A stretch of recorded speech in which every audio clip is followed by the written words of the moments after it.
Welcome to the United Lodge of Theosophists in Washington, D.C. area, Bethesda, Maryland. The Declaration of the United Lodge of Theosophists states that the work on hand is absorbing and lofty, it is philosophical, it is metaphysical, it is scientific, and religious all at the same time. It is loyal to the great founders of the Theosophical movement, Madame Blavatsky, William Q. Judge, and Robert Crosby. And the basis for union is students who are interested in the questions of life, of why are we here, who are we, what is our purpose, and are interested in reading from the great works of the founders of the Theosophical movement, that is the sole basis of union. It is similarity of aim, purpose, and teaching, and it has no officers, no bylaws, no constitution, because that basis of union is what each student determines for him or herself. It regards as Theosophists all who are engaged in the true service of humanity, without distinction of race, creed, sex, condition, or organization. And it welcomes all to its association, all those who are in accord with these ideas and who desire to fit themselves to become the better able to help and teach others. Today is a very special day. It's White Lotus Day, where we commemorate the work and life of Madame Blavatsky, who passed away on May 8th. And every year she requested that Theosophists read from some of her works, and The Light of Asia, which was a very inspiring poem for her. And so today we will have several readings and a biographical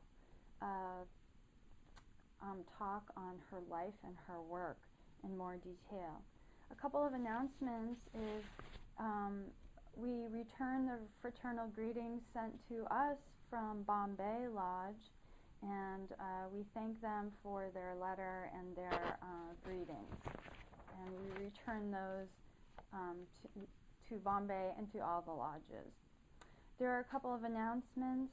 There is a seminar conference coming up in New York City on June 1st. It will be from the point of view of the philosophy of Theosophy. It is called Reflections on the Future. It takes place in the afternoon from 1 to 4:45, and going to their website would probably give one more information. There's also a Theosophical conference that is international, which will take place also in New York City, August 8th through 11th, and it is at the Bohemian National Hall, and one can find more information at the website, Theos Conference, but it's abbreviated TheosConf.org, theosconf.org. We normally have a talk or a roundtable discussion at 11 o'clock on Sundays, and we also have a roundtable reading and discussion of the Bhagavad Gita and notes on the Bhagavad Gita on the first and third Sunday afternoons from 12:30 to 1:30, and all are invited to come and are welcome. So we begin our White Lotus Day with a welcome and a special commemoration in honor of Madame Blavatsky. The first reading will be from The Voice of the Silence.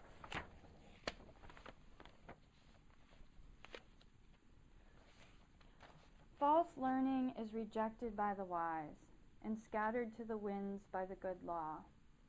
The wheel revolves for all, the humble and the proud. The doctrine of the eye is for the crowd, the doctrine of the heart for the elect. The first repeat in pride, behold, I know. The last, they who in humbleness have garnered low confess, thus have I heard. Great Sifter is the name of the heart doctrine, O disciple. The wheel of the good law moves swiftly on. It grinds by day and night. The worthless husks it drives from out the golden grain, the refuse from the flour. The hand of karma guides the wheel, and the revolutions mark the beatings of the karmic heart. True knowledge is the flour, false learning is the husk. If thou would eatst the bread of wisdom, thy flour thou hast need with Amrita's clear waters. But if thou needest husks with Maya's dew, thou canst create but food for the black doves of death, the birds of birth, decay, and sorrow. If thou art told that to become Arhan, thou hast to cease to love all beings, tell them they lie.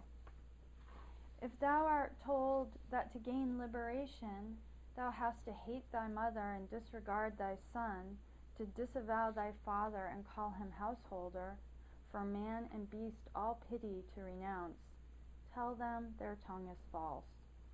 Thus teach the Tirthakas, the unbelievers. If thou art taught that sin is born of action, and bliss of absolute inaction, then tell them that they err.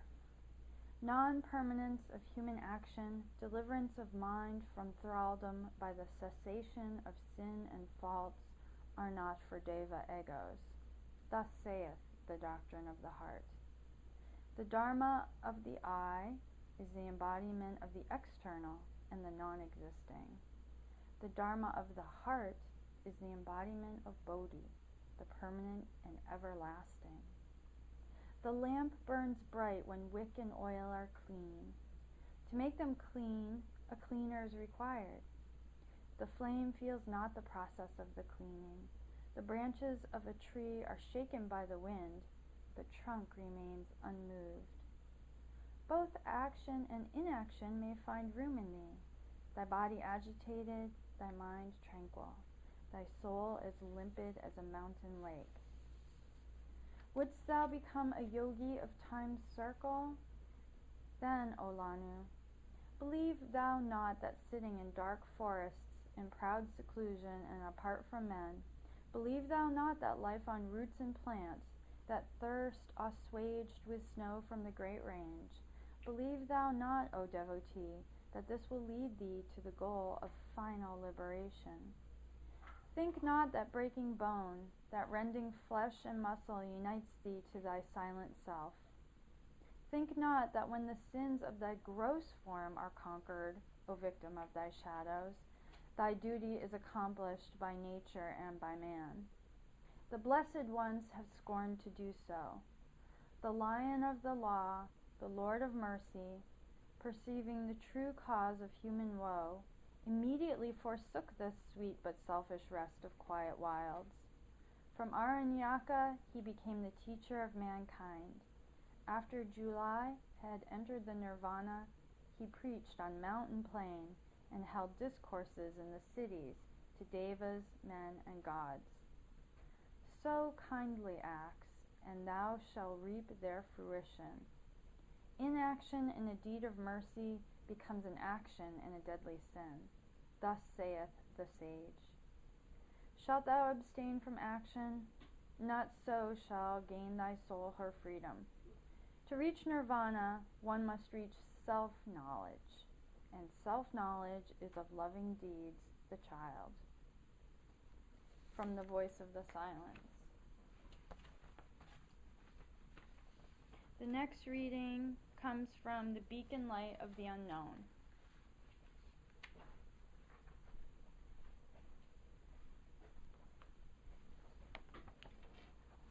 From The Beacon Light of the Unknown by H.P. Blavatsky. The beacon light of truth is nature without the veil of the senses. It can be reached only when the adept has become absolute master of his personal self and able to control all his physical and psychic senses by the aid of his seventh sense, through which he is gifted also with the true wisdom of the gods, Theosophy. Every country has had its saviors. He who dissipates the darkness of ignorance by the help of the torch of science, thus discovering to us the truth, deserves that title as a mark of our gratitude quite as much as he who saves us from death by healing our bodies. Such an one awakens in our benumbed souls the faculty of distinguishing the true from the false, by kindling a divine flame hitherto absent, and he has the right to our grateful worship, for he has become our creator. What matters the name or the symbol that personifies the abstract idea, if that idea is always the same and is true? Whether the concrete symbol bears one title or another, whether the Savior in whom we believe has for an earthly name Krishna, Buddha, Jesus, or Aesculapius, also called the Savior God, we have but to remember one thing. Symbols of divine truths were not invented for the amusement of the ignorant. They are the alpha and omega of philosophic thought. Theosophy, being the way that leads to truth in every religion as in every science, all cultism is, so to say, the touchstone and universal solvent. It is the thread of Ariadne given by the Master to the disciple who ventures into the labyrinth of the mysteries of being, the torch that lights him through the dangerous maze of life, forever the enigma of the Sphinx. But the light thrown by this torch can be discerned only by the eye of the awakened soul, by our spiritual senses. It blinds the eye of the materialist as the sun blinds that of the owl. Theosophy, or rather the occult sciences it studies, is something more than simple metaphysics. It is, if I may be allowed to use the double terms meta-metaphysics, meta-geometry, etc., or universal transcendentalism. Theosophy rejects the testimony of the physical senses entirely, if the latter be not based upon that afforded by the psychic and spiritual perceptions. The same holds good for the physical sciences. The evidence of the reason upon the terrestrial plane, like that of our five senses, should receive the imprimatur of the sixth and seventh senses of the divine ego before fact can be accepted by the true occultist. Theosophy is synonymous with Nana Vidya and with the Brahma Vidya of the Hindus, and again with the Dazan of the Trans-Himalayan adepts. The science of the true Raj Yogis, who are much more accessible than one thinks. That was H.P. Blavatsky, The Beacon Light of the Unknown, the Fer de l'Incarnate.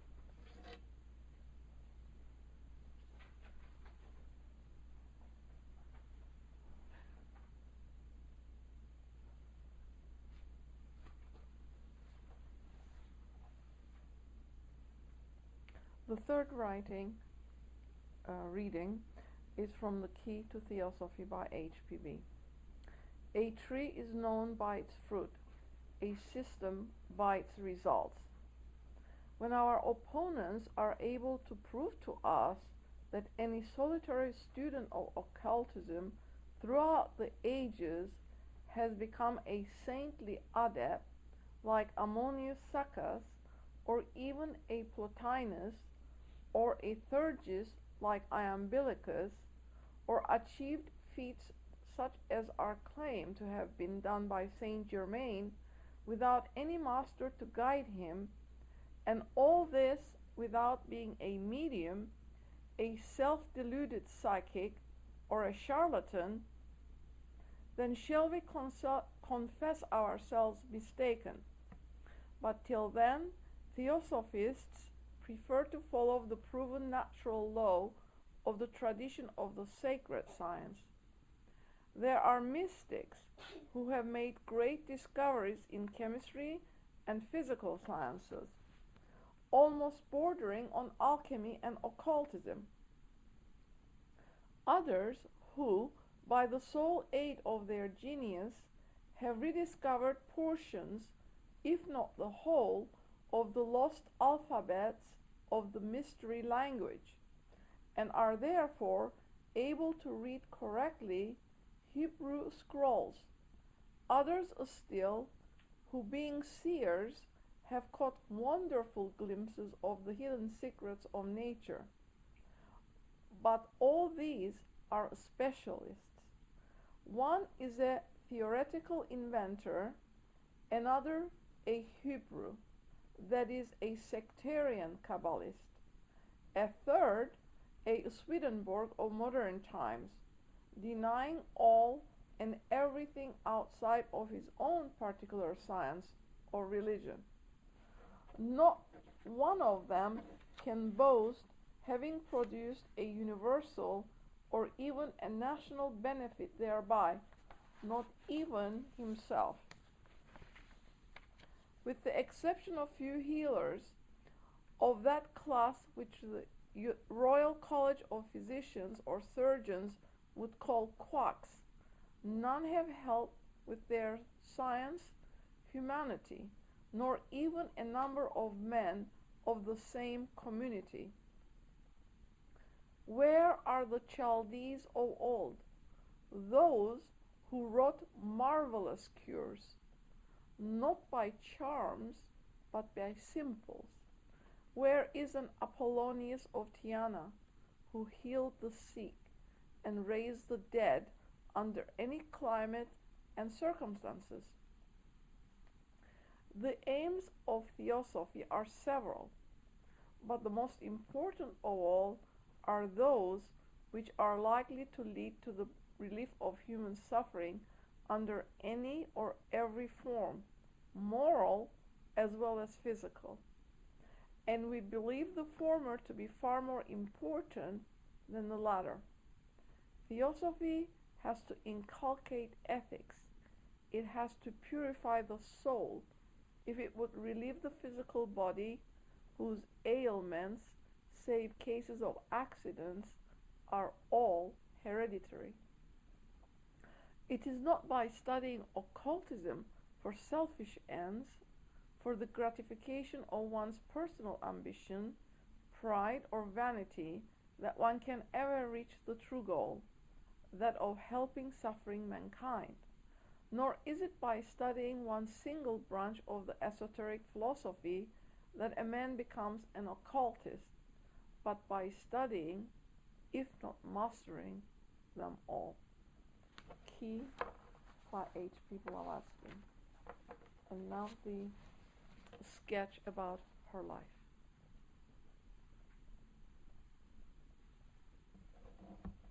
Russian noblewoman H. Helena Petrovna Blavatsky was born prematurely at 1:42 a.m. on August 12, 1831, during a cholera epidemic.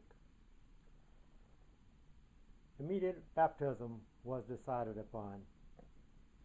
HPB's mother died before her 11th birthday. When visiting her great-grandfather, a prince and student of alchemy, magic, and a Kabbalist, she would often be found reading in his library. In London with her father in 1850, HPB met for the first time the master of her dreams, Master Moriya. He gave her a preview of her future mission and work. From 1851 to 1855, HPB was traveling to Canada, where she was robbed of her property, crossing the Rocky Mountains in a covered wagon, and twice trying to enter Tibet. In the early 1860s, HPB and her sister Vera stopped at the holy city of Danansk on the Don River, where a friend of the family asked to witness HPB's powers. The friend prophesied that she can help humanity if she uses them with discretion. HPB's whereabouts from 1863 to 1865 are unknown, but some biographers place her in Tibet visiting Master Morya. Writing of the 1865 period, HPB said, "I have lived with the whirling dervishes, with the Druzes of Mount Lebanon, with the Bedouin Arabs and the marabouts of Damascus." 1867 found HPB fighting for Italy's freedom. She was wounded 5 times and left for dead on November 3, 1867. 1868 to 70, HPB is restored to health and she returned to Tibet to her master. She also stayed in Kashmir at the home of Master Kut Humi. She continued her travels and visited her family during this period as well. She began her 20 years of public service concentrated to Theosophy in 1871, and that extended through her departure in 1891. July 4, 1871, her ship sailing from the port of Athens was wrecked when explosives in the shipment detonated. For 3 weeks while in Egypt, HPB attempted to start a society to investigate the phenomena of mediumship and reported messages from the dead. This proved a failure because of the dishonesty and fraud of the mediums. In 1873, she received an order from her master to go to the United States and left the next day. She exchanged her first-class ticket for a steerage ticket for herself and a woman with several children who had been cheated of passage money when she bought a bogus ticket. July 7, 1873, she arrived in New York without money, and she used her artistic talents and found work making ties and artificial flowers. HPB got to know Colonel Henry Steele Olcott and William Q. Judge. Mr. Judge later wrote that it was her eye that attracted me, the eye of one whom I must have known in lives long passed away. She looked at me in recognition at the first hour, and never since has that look changed. HPB often wrote at the end of her letters to Mr. Judge, "Yours till death and after, HPB." On September 7, 1875, HPB suggested that a society be started.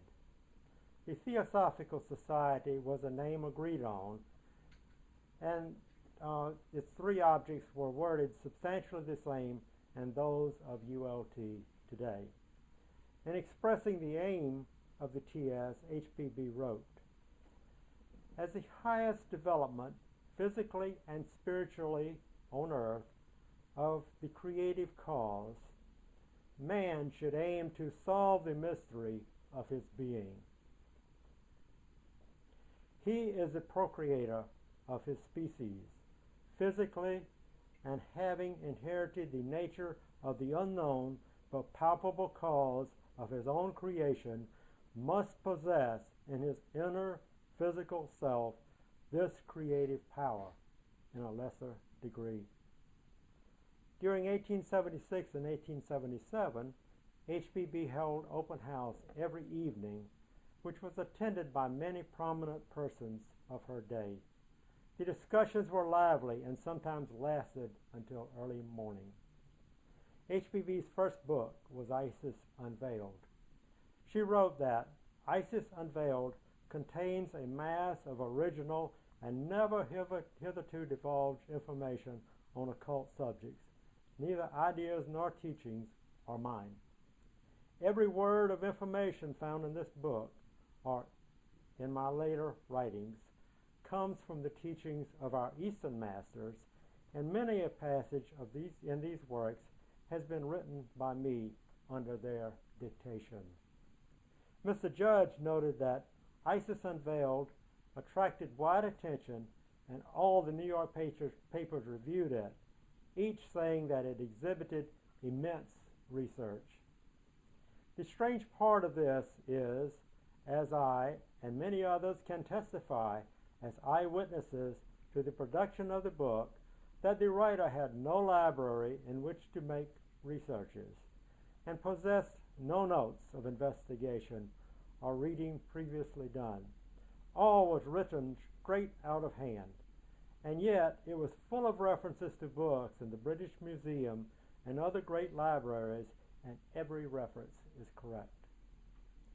Either then we have, as to that book, a woman who was capable of storing in her memory a mass of facts, dates, numbers, titles, and subjects such as no other human being ever was capable of, or her claim to help from unseen beings is just. Colonel Alcott wrote that she was well brought up, but was not at all learned. The unusual richness of her intellectual nature, the delicacy and swiftness of her thought, her marvelous facility in understanding, grasping and assimilating the most difficult subjects, such as would require from anybody else years of laborious study, these gave her such an unusual superiority that she could never avoid attracting general attention, and the consequent envy and animosity of all those who in their trivial inferiority felt wounded by the splendor of the faculties and talents of this really marvelous woman. On February 16, 1879, HPB and Colonel Alcott arrived in India after leaving Mr. Judge to attend to the American section of TS. In October 1879, the Theosophy was issued in Bombay. In December 1880, the TS adopted the motto, "There is no religion higher than truth." In May 1887, the Blavatsky Lodge of the TS was launched. In September 1887, the first issue of HPB's magazine, Lucifer, appears. The aim was to bring to light the hidden things of darkness. Its emphasis was to be ethics and philosophy rather than psychic and phenomena and spiritualism. In October 1888, formation of HPB's esoteric section of the TS was announced. Mr. Judge went to London and helped HPB draft the rules and pledges relating to the esoteric section. This section soon began to draw those who had dedicated themselves to the service of humanity. On October 20, 1888, Volume 1 of The Secret Doctrine was published. This volume covered the evolution of our Earth and of the universe. Volume 2 was issued in December. This volume covers the evolution of man on our Earth and his future role and the goals of evolution. The three fundamental propositions, which still are today with ELT, deity or spirit is universal, immutable, and ever active. Law is universal, just, merciful, and fair. Evolution is universal, eternal, and ever becoming. Within HPB's 5 messages to the annual conventions of American Theosophists is wise counsel and encouragement and reminders of the essential purpose and objectives of the TS, as well as her hopes for the future. In July 1889, HPB wrote and published The Key to Theosophy. She subtitled it, "A Clear Exposition of the Ethics, Science, and Philosophy for the Study of which the Theosophical Society has been founded." The second edition of The Key was published in 1890, and it adds a 60-page glossary. In July 1889, HPB wrote her last book, The Voice of the Silence. The voice was dedicated to the few, to those who desired to make Theosophy a living power in their lives. In line with the first object of the TS, to form the nucleus of a universal brotherhood, in July 1889, HPB was asked to open a poor section of London for working women. The transactions of the Blavatsky Lodge were compiled and issued during 1890 and 1891. HPB's suffering from chronic kidney disease came to an end when she contracted the flu during an epidemic raging in London. After a few days of illness, she left her body on May 8, 1891, in the presence of several friends. Her last words were, "Keep the link unbroken. Let not my last incarnation be a failure." And this lodge is dedicated to making the teachings that she passed on available as she left them, so that anyone can approach these teachings uncontaminated by those claiming to be her successors. All the attacks made on Theosophy have been aimed at discrediting HPB. No one has yet successfully disproved the validity of any of the propositions nor historical facts that she advanced. She wrote, "For the last 15 years, an incessant shower of ugly accusations has been poured upon me.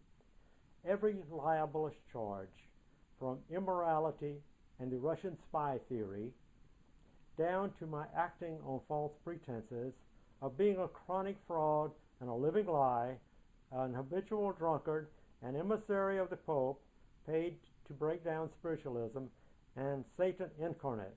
Every slander that can be thought of has been brought to bear upon my private and public life. The fact that not a single one of these charges has ever been substantiated, I have lived surrounded by friends and foes alike, as in a glass house. Nothing could stop these wicked, venomous, and thoroughly unscrupulous tongues." Mr. Judge was her constant defender. After her death, he responded to the invitation of a New York newspaper which had retracted a slanderous article by writing the esoteric sheet. He himself became a victim of slander even within TS after HPB left. In the early 1900s, Mr. Crosby revived the original teachings of HPB and Mr. Judge, and B.P. Wadia took up the banner of keeping the link unbroken. After Mr. Crosby left his body, then Mr. B.P. Wadia did that. So the mission of HPB focused attention on the Lodge of Living Adepts, specifically in the service of humanity. It declared man's immorality and spiritual being as a spiritual being, since a portion of the universal spirit is in him, as it is in all other beings in nature. It demonstrated the universal reign of law, which no being can transgress. It showed how cycles of civilization rose, then fell. It declared that a sincere and conscientious application of our innate voice of conscience and intuition is the only key to spiritual and occult progress for man. It demonstrated the existence of the invisible realms of being within the physical. Karma, the law of moral compensation, and reincarnation are shown to be the active agents and the process of man's evolution. Man alone is the maker of his own destiny. He has the power to choose. HPB's work has prompted a big change in thinking and more compassion towards society and the creatures of the world around us. It has influenced many minds. A few of us probably recognize the name, all of us probably recognize the names of Thomas Edison, an early member of the Theosophical Society, Dr. Albert Einstein, who kept a copy of the Secret Doctrine on his desk for ready reference, Frank Baum, author of the very theosophical story of the Wizard of Oz, Mahatma Gandhi, Motilal Nehru, W.B. Yeats, and George W. Russell, poets and writers of Ireland, the birthplace of Mr. Judge, and B.P. Wadia, labor reformer, philosopher, founder of the Indian Institute of World Culture.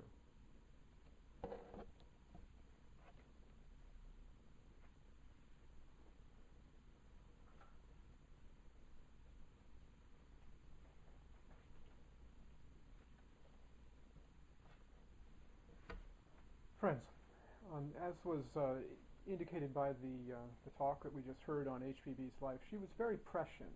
She foresaw how her life would go. She was given a glimpse of that by her master when she was very young.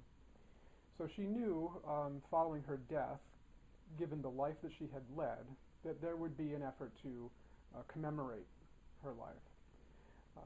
She made a point to minimize an effort in that direction, away from her personally, and have these commemorations be a celebration of her work and her effort towards bringing the philosophy of the masters to the West.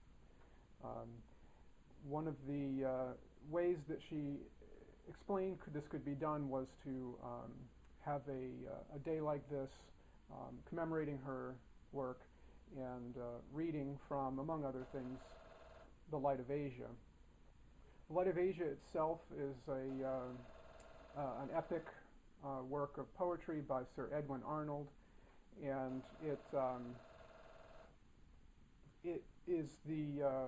poetic biography of the life of Gautama Buddha, and the influence on HPB's life and work is strongly connected to the Buddhist philosophy, and so we read today from a fundamental characteristic of that Buddhist philosophy, as captured by Sir Edwin Arnold here in a beautiful and poetic way, the concept of the Four Noble Truths.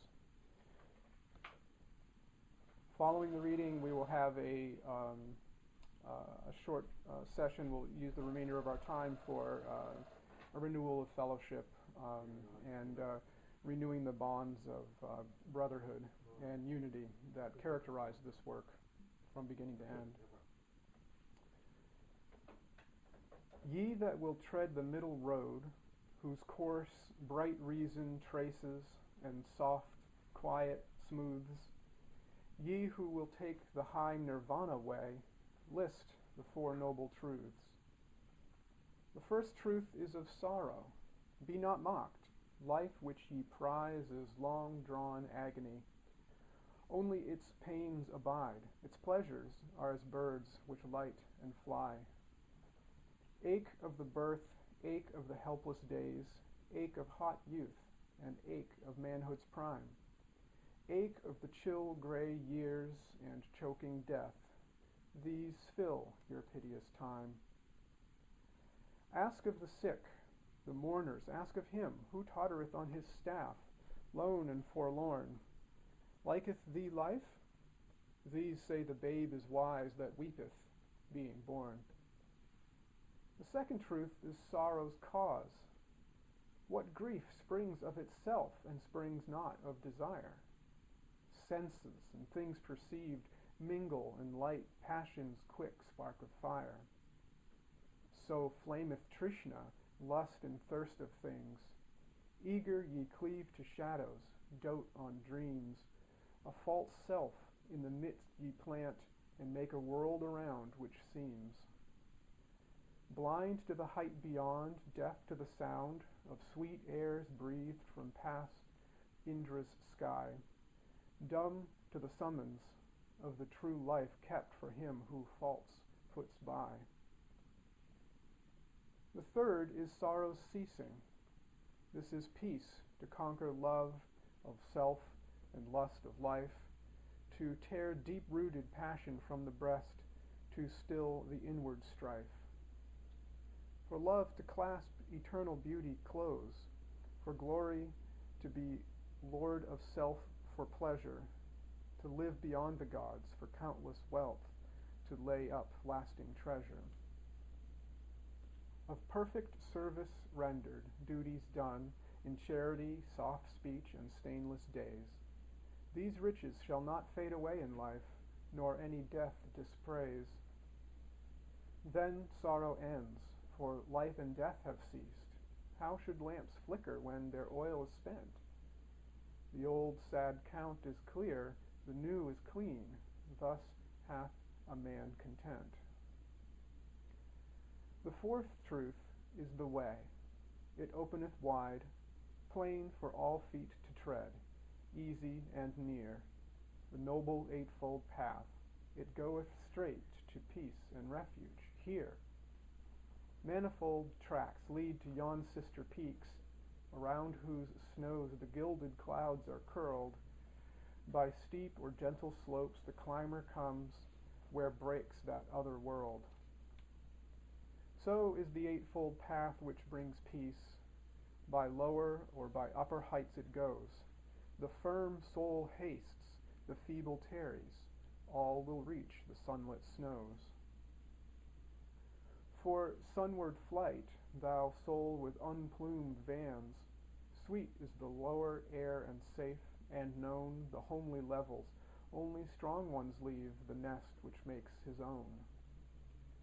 Dear is the love, I know, of wife and child, pleasant the friends and pastimes of your years, fruitful of good life's gentle charities, false though firm set its fears.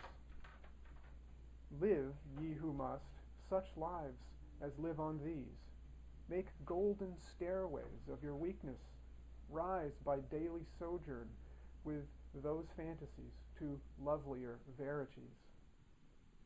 So shall ye pass to clearer heights and find easier ascents and lighter loads of sins, and larger will to burst the bonds of sense.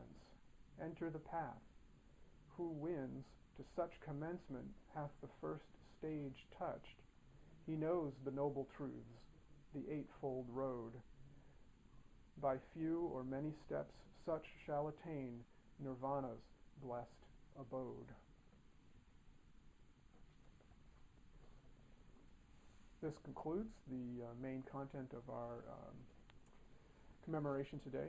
Thank you all for your participation, and we now will engage in the renewal of the bonds of fellowship, as the saying goes. Thank you.